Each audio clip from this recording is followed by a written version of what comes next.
I want you to keep in mind something.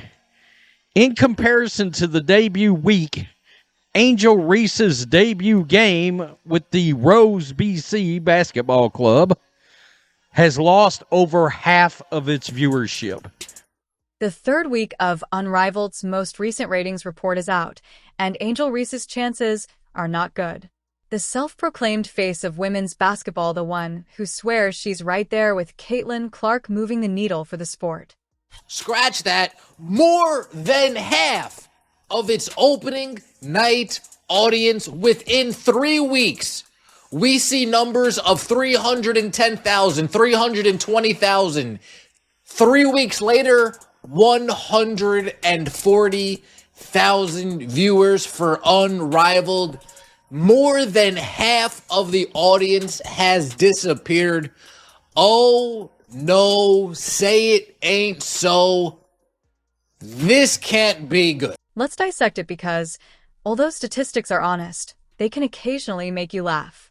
With all the drama surrounding her ejection, you would think that when Angel Reese's team faced Phantom, everyone would be watching like it was the season finale of their favorite reality show.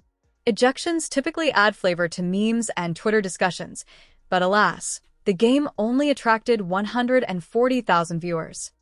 Yeah, the reason why we watching women's basketball is not just because of one person, it's because of me too, and I want y'all to realize that. Like,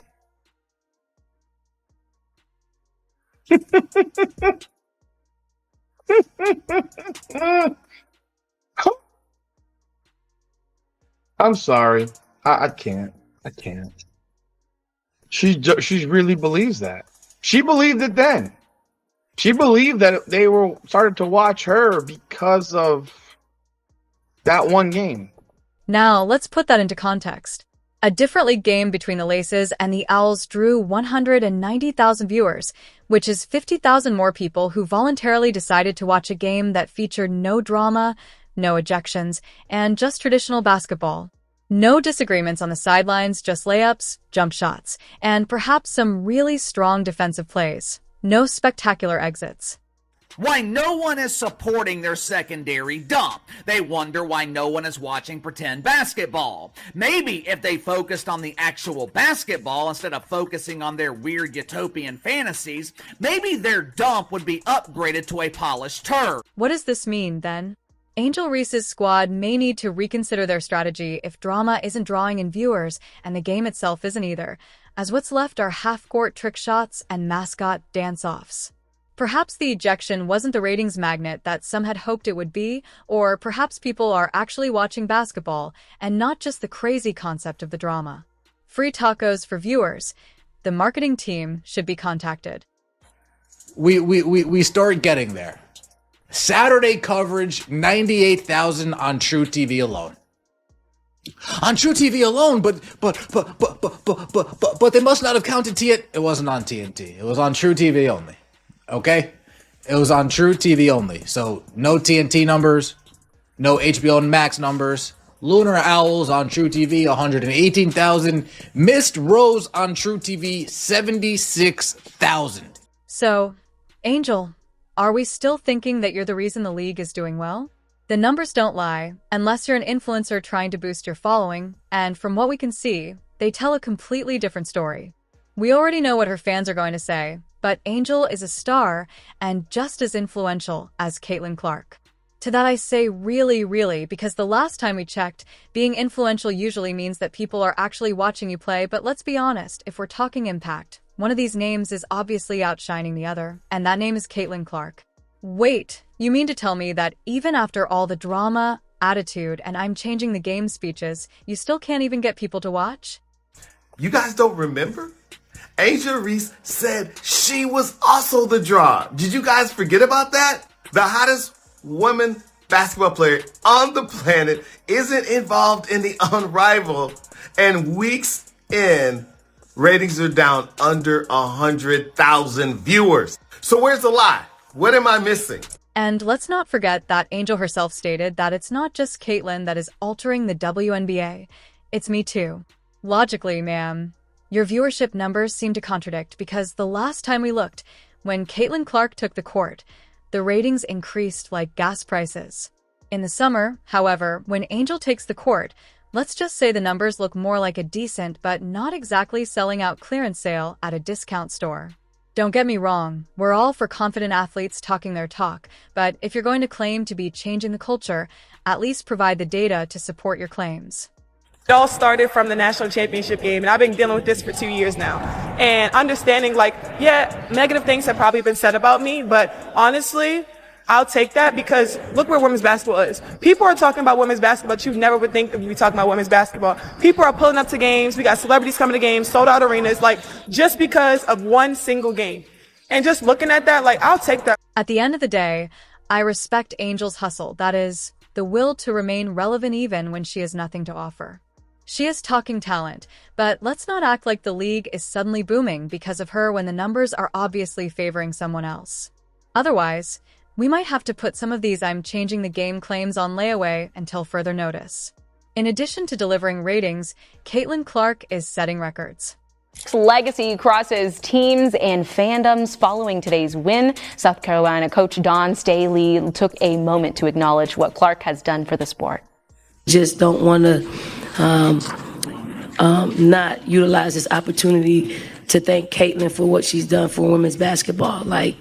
Her shoulders were heavy and getting a lot of eyeballs on our game. Let's be honest, if Caitlin Clark was playing an Unrivaled, do you honestly think she'd be out here pulling in less than 200,000 viewers? Come on now, that's like saying LeBron James and his prime would struggle to sell out an NBA arena. Ridiculous, right? Clark has been a talking ratings machine everywhere she goes. The moment she steps on a court, TV executives start rubbing their hands like cartoon villains ready to cash in. If she was in this league, we wouldn't even be debating this. Instead, we'd be talking about how Unrivaled is taking over the sports world. Networks are bidding absurd amounts for broadcast rights, and every other kid on the block is rocking a Caitlin Clark jersey like it's 1996 and Michael Jordan just dropped another championship. But that's not what's happening, not even close. Instead of Unrivaled becoming the next big thing, we're watching its viewership do something far less inspiring. It's crashing. Angel Reese. Unrivaled basketball. Now 190 is better than 140, but both are better than the week prior and both are better than the opening night. We are headed on a downward spiral. Fast. This is falling fast, folks. This is going fast. Let's talk about the elephant in the room. Unrivaled kicked things off with an impressive 300,000 viewers solid start, a promising sign for the future of women's basketball. But fast forward just 3 weeks, and that number has been slashed in half, as in if Unrivaled viewership was a paycheck, players would be calling their landlords with some very uncomfortable conversations. How did we get here? How does a league that was supposed to revolutionize women's basketball suddenly find itself losing viewers faster than a crappy Netflix show? Angel Reese has the 2 lowest rated games in this entire thing. And we might find out about tomorrow that the game on Saturday that she played is the 3rd lowest, or maybe the lowest rated game thus far. But she has the number 1 and number 2 for lowest watch games. 76,000 and 89,000. Well, for starters, star power matters, and right now Unrivaled is missing the biggest star in women's basketball. Caitlin Clark isn't just a player, she's an event, a spectacle, the type of athlete who makes people who don't even care about sports suddenly start having strong opinions on shooting mechanics. Without her, Unrivaled feels, well, just another basketball league, and that's a problem, because let's be real, when the WNBA had Clark on the court, they weren't just getting numbers, they were getting record-breaking history, making your grandma suddenly knows who Caitlin Clark is. Levels of numbers. And without her, well, let's just say those ratings have also been doing their best imitation of a disappearing act. Well, Caitlin Clark is somebody that is going to probably, she's going to, I would say, be, in my opinion, the second favorite for MVP. I think she is going to be the second favorite for MVP in the WNBA. That is how confident I am in Caitlin Clark's year 2. And we've seen a lot of things. Unparalleled downhill trend is more than just a warning sign. It's a neon billboard that flashes, "We need a fix, and we need it now." This may be anything from luring in more top talent to altering the marketing plan to flatly buying Caitlin Clark with lifetime Gatorade supplies and endless endorsement deals. If Unrivaled wants to be the future of women's basketball, they need to make sure that it has an audience to watch that future. At the moment, the future isn't looking nearly as bright as they had hoped. Each week, the viewership is declining, and if this trend continues, they'll be lucky to draw in 50,000 viewers. What's crazy is that the league was marketed as a game share for women's basketball, a place for star power to shine. But when your so-called star power isn't keeping people interested, what does that really say? Imagine starting a new league, putting all this hype behind it, and then realizing that the main plot point isn't the caliber of basketball, but rather the fact that Angel Reese can't stop embarrassing herself on the court. She got benched yesterday. How in the hell could y'all call for the coach to get fired when she got 4 points in 8 damn minutes, bro? She had to get benched. She's been playing bad the whole time she's been at Unrivaled, bro. Speaking of embarrassing incidents, let's discuss Angel Grand's leave. Oh, it wasn't just any exit. It was a record-breaking one. And in just 3 weeks, she became the first player in Unrivaled history to be dismissed. Not the first to hit a game-winning shot, not the first to drop a triple-double, but the first to get kicked out of the league like an unwanted party crasher. Some ejections can change the course of a game. Her absence creates a hole so large that it could swallow the entire defense, but Angel, her team had the opposite reaction. She is ejected, and then they are playing as if they have just been baptized in basketball greatness. Caitlin Clark and her team suddenly appear lost, confused, and praying for a miracle. How do you get tossed out, and instead of your teammates lamenting your absence, they start playing like they just escaped a hostage situation that's got to sting? Guys, we talk about this all the time. We do. I don't know what it is. She gets ejected, only plays 7 minutes, and her team wins. I mean, how does that happen? She had 15 rebounds. It just so happened she had 5 offensive ones and she missed 5 shots. I'm just throwing that out there. But wow.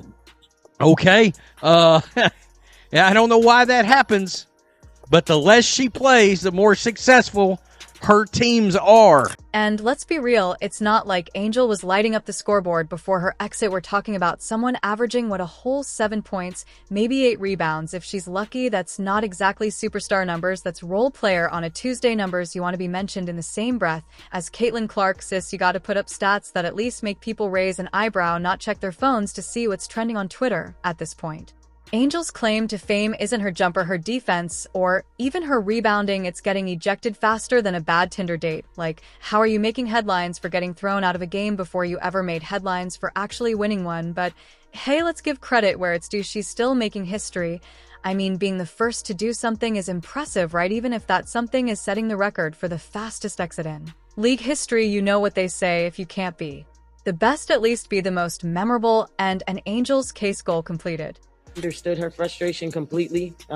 She'll just, she'll grow from that in terms of keeping her composure, because she had 15 rebounds. Who's to say she wouldn't have been able to do that in the second half and then end up having 25 to 30 rebounds? So my conversation was just, I just wanted clarity around, what she said, just so that I could have a conversation with her after the game about it. But still a super young player, so she's growing and learning. While all this madness unfolds, Caitlin Clark is out here living her best life, like a main character in a sports movie that always ends in victory. Her jersey is getting retired, and the arena is selling out like it was an NBA final between Stephen Curry and LeBron James. The first mean the Indiana Fever made moves like they're assembling the Avengers, and Clark is kicking back, probably enjoying some well-deserved relaxation before she casually takes over the WNBA like it's her birthright. Meanwhile, Angel Reese, well, she's still grinding it out and Unrivaled, playing in front of crowds that seem to be shrinking faster than a cheap t-shirt in the wash. Every week fewer people show up,